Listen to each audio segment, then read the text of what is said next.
एवं उपस्थित विद्वज्जन, आज का विषय है आतंकवाद का समाधान। बात आतंकवाद की नहीं है, बात समाधान की है। कभी जो होता है कोई भी वो बहुत ज्यादा संवेदनशील होता है। समाज का सबसे ज्यादा संवेदनशील प्राणी कभी ही होता है, क्योंकि वो जो कविता लिखता है उसमें कहीं भी प्रलोभन नहीं है।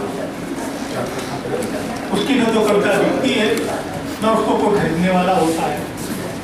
मैं इस संदर्भ में कह रहा हूं कि प्रदीप जी की एक पंक्ति थी जिसने मुझे बहुत प्रभावित किया, और वो थी कि बारूद के एक ढेर पे बैठी है ये दुनिया।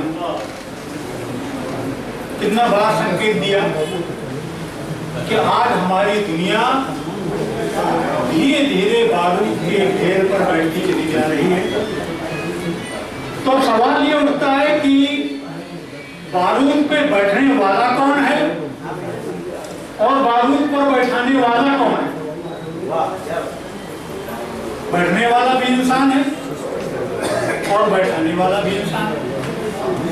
तो सबसे बड़ी जो आवश्यकता है समाधान मैं जो समझता हूँ वो इस बात की है कि हम अपने को केवल इंसान समझें, न हिंदू न मुसलमान न कृषक न ईसाई न क्रिश्चियन, कुछ नहीं, केवल अपने को इंसान समझें तो ये सारी समस्याएं अपने आप समाप्त हो जाएंगी।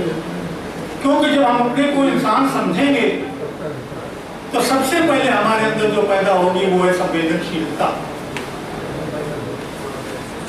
जब तक हमारे अंदर संवेदनशीलता नहीं होगी हम दूसरे का दुख दर्द नहीं जान पाएंगे।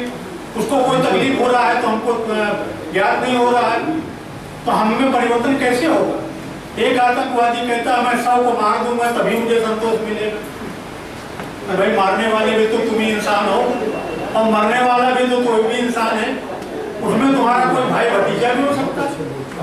ये बात जब तक उसके हृदय में बैठेगी नहीं तब तक इस समाधान से कोई समाधान निकलने वाला नहीं। अभी पाल साहब ने बात कही थी, मुझे अच्छी लगी कि अगर हम अपने बच्चे को रोज एक बात देश के संबंध में, समाज के संबंध में, उसके दायित्व के संबंध में समझाए, यानी उसे संवेदनशील बनाए, उसे इंसानियत सिखाए कि तुम इंसान हो, तो इन सारी समस्याओं का समाधान अपने आप निकल सकता है। और जब तक इंसान इंसान नहीं समझेगा, हम समझेंगे हम हिंदू हैं, समझेंगे मुसलमान है, तो ये मुसलमान के ढंग से सोचेंगे, वो जगह कभी खत्म ही नहीं। सबसे पहले जरूरत इस बात की है कि इंसान को इंसान बनाया जाए, इंसान ये महसूस करे कि हम इंसान हैं और दूसरे के प्रति हमारा जो कोई दायित्व है, उनका दुख दर्द भी हमारा है, तब तक इस समस्या का कोई समाधान निकलने वाला नहीं है। व्यक्तिगत सोच जो है उसको परिवर्तित करना होगा। अंत में मैंने अभी आतंकवाद पर 4 पंक्तियां लिखी हैं, वो मैं सुना के अपनी बात करता हूँ। 2 कविताएं मैंने लिखी थी जो 2040 में आतंकवाद पर पब्लिश हुई हैं, एक आतंकवादियों से और एक ओबामा के नाम से ही मैंने कविता उसको संबोधन करके लिखी थी। लेकिन केवल ये 4 पंक्तियां हैं जो अभी सोचने पर जो मैंने सोचा आतंकवाद पर, उसी पर सुना रहा हूँ। सोच देखिए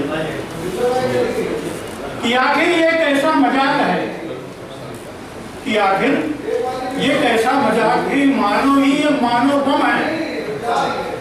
आखिर ये कैसा मजाक है कि मानो ही मानो बम है। अब तो कुछ ऐसा लगता है इस दुनिया में मानव कम है। आखिर ये कैसा मजाक है कि मानो ही अब मानव बम है। अब तो कुछ ऐसा लगता है इस दुनिया में मानव कम है। तो जिधर देखता हूँ पाता हूँ बम रुपया इंसान, बम रुपया बेईमान को, और खोज खोज कर हार गया हूँ एक अदद इंसान।